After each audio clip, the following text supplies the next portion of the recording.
Okay, hi, this is Greg again. I'm shooting a video about how the method works to bring the world together as one, and things I discussed, in previous videos a bit, I'm going to elaborate on a bit more, so let's just get right to it. One thing that they do, that how this works is basically, and how you know that this is kind of like it's a combination of two things. They either mismanage the system, which they did in many regards. Because in order to bring the world together is when you have to financially bankrupt it, which they've done a good job at that, and you have to politically fragment it, make it like the Balkans, and they have many plans for other countries too, such as the Yunnan plan in the Middle East, and Free Tibet, and also Free Xinjiang province in China, both of which are failures at this point because they didn't do too good of a job at that. Anyway, and you'll notice, of course, the United States is also included in the category of financially bankrupt. So anyway, and then, Balkans looks like the Balkans, deliberate plan there, but part of that is also a result of financial crisis in the 1970s that came as a result of... Anyway, long story short, let's just discuss how this works. Okay, so in the, how you know this is a conscious plan, or how, not that this, better ways to describe this. Okay, how this works is that, in the third world, well, first we're going to discuss current events of how, never mind, let's discuss banking structure first. Okay, so the one way of basically taking a country, they have a tried and true method of basically financially crippling a country, and this is how you know it's part of a conscious plan almost. Basically it's like this: private banks, let's say Fleet Bank of Boston, they loaned up Brazil, let's say, okay, and they did. So after they get, and this occurs all throughout the third world as well, private banks loan up countries basically. So when they're done loaning them up to where they can't take anymore, and also Latin America has a bunch of military regimes, so it's partially private banks loan them up, and it's partially as a result of military regimes making poor choices and taking on military equipment and other items that they just don't need, and tax breaks for foreign corporations, and tax breaks for their elite, and tax breaks for their own, just tax breaks across the board, because they had what's called Chicago school style economics put on them basically in Latin America and in other countries. They had the private banking model and or Chicago school of thought pushed on them, and Keynesianism is also crap too, by the way, but Keynesianism also got us a bit broke too. It's mostly the banking model that messed everything up. Anyway, long story short, making sure that this thing's still going, so yeah, the private bank comes in, it loans up a country, okay? After they're done loaning up the third world country, mostly they do this in the third world, and this is why the third world looks the way it looks like. They come in with the IMF, and the IMF says to them, okay, look, you can't service your debt anymore. We will cut you a deal with the World Bank. We'll give you a World Bank loan in which you will then agree to enter into the IMF's agreement called Structural Adjustment Policies, or SAPs. And what SAPs does is that it makes it so that your public sector and your government kind of cease to function a bit because they're broke, and they have you adjust your public sector to pay your debt, to have your government pay your debt. So they get rid of their government and their public sector. So they have less, let's say, school programs, no university state funding, no Medicare funding, no state-held, universal health care, nothing like that, because they have to get rid of it all to service their debt, and especially get rid of things like get rid of basic services and things like that the government would normally provide. So they get rid of that under what's called a SAP, administered by the IMF. And that's the condition with which they get a bailout from the World Bank. The World Bank grants them a bailout loan to save them, basically. And then they have to pay back that loan as well. And so after that, after they're done agreeing to that, after the IMF comes in and bails, after they agree to the SAP and the conditions with which they receive the World Bank loan, they are kind of left basically with a lack of a state basically after that. So that's how you get it to where their states don't exist anymore, is because they basically have to go into debt service as stated by the agreements to service the rest of their debt, as stated under the structural adjustment policy at the IMF and the conditions with which they received World Bank bailouts. So that's how they got their places all over Africa and south of us to where they can't stand, the states won't stand up anymore. And so you have to wonder, why, why didn't they just Why didn't they have like a better, banking model too, where because the banks, the reason why the private banks have to go down there are private banks. Say Fleet Bank of Boston's a primary example of why Brazil is so freaking financially, a basket case. They have such immense quantities of debt. Brazil, if you take a look at their debt, it's like hundreds of billions. Okay, so anyway, partially because Fleet Bank out of Boston, and then the agreements with which they entered in with the World Bank and IMF, same methodology, so they agreed to that, and then they came in,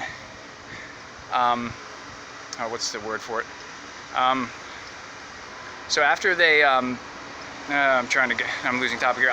So that's basically how it works, is that they take that, and then, I lost my train of thought, is that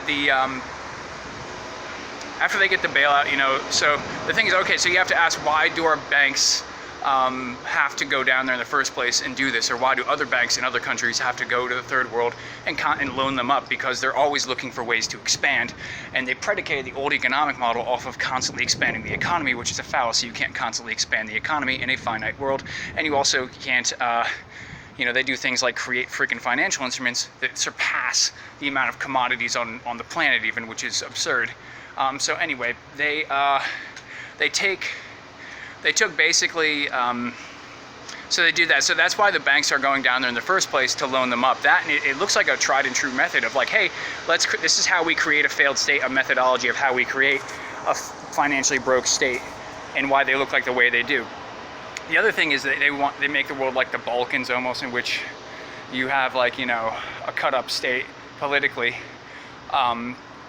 And so what it does is eventually the world, we'll discuss it in detail again, or in a minute or two, the world eventually coalesces into one after all this, because it either politically can't stand on it or financially cannot stand on its own.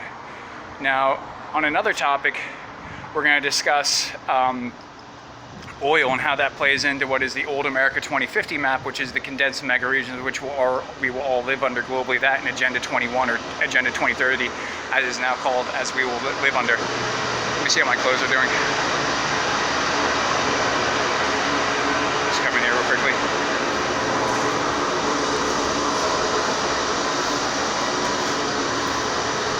Okay.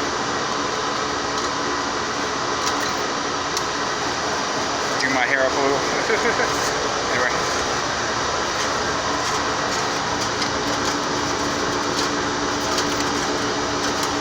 Okay, so let's get out of here where it's less noisy.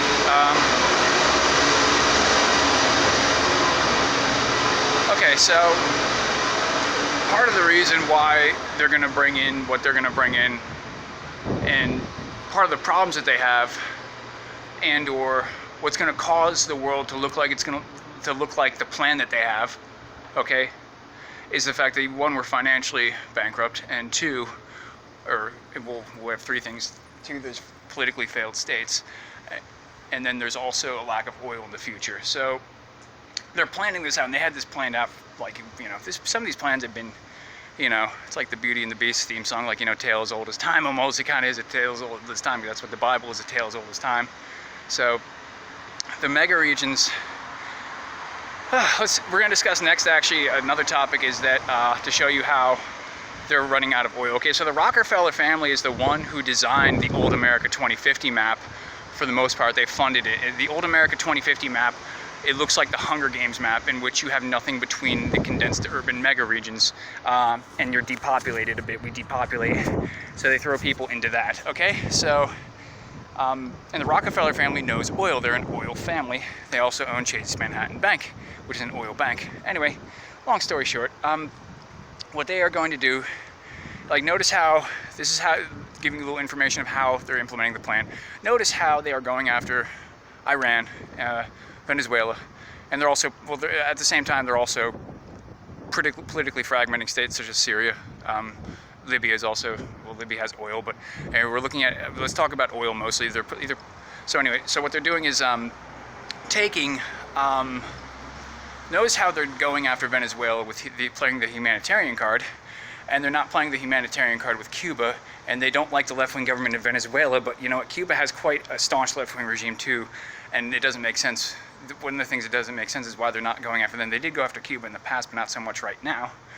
So they're going after Venezuela, mostly because, one, it has oil. So what they do is they have a tried and true method of sanctions, denigrate the ruler, demonize them, make the ruling head of state look bad. But it doesn't make sense. The inconsistency is that they are not entirely doing the same thing to Cuba, which has the same kind of government. They also don't like, they'll state in the media that they don't like the left-wing regime there, that they want regime change. And part of the reason why they want regime change there is because they have oil, and they initially tried to privatize that oil company, the state-held Venezuelan oil company, under Juan Guaido, which the military of Venezuela grabbed state power and took that back, and then propped up Maduro. They also own, unfortunately, this is one thing I haven't seen too much in Venezuela, but I've seen it in other countries in which they own both left and right wings of the political spectrum. I haven't seen this in Venezuela, as I said, and the reason why that is the elites globally own both left and right wings of the political spectrum is because no matter who wins or loses, you win in the end if you happen to fund both sides. This happened in other countries, but we're going to drop this topic for now because it kind of messes up the video. But so anyway, they're taking, so notice how they're not going after Cuba in the same way, but they're going after Venezuela in that way. And then they have the same thing going in something similar in Iran, in which they're sanctioning the country, and then they're basically taking, it's the same methodology. They sanction before they bomb and before they attack. And they're doing this because, yes, we're running out of oil in the future, and the economy is predicated on the dollars, pegged to oil. The banks are dependent on it. The Federal Reserve clears most dollar-based oil, clears many dollar-based oil transactions as a clearinghouse. So basically, that's why they're doing that, because you have to ask, why the inconsistency? Why are they not going after other regimes down there like they're going after Venezuela? So that's the issue of why. The other thing is so I guess that's it for the video. That's kind of like how they're going to do it, how they've been doing it in the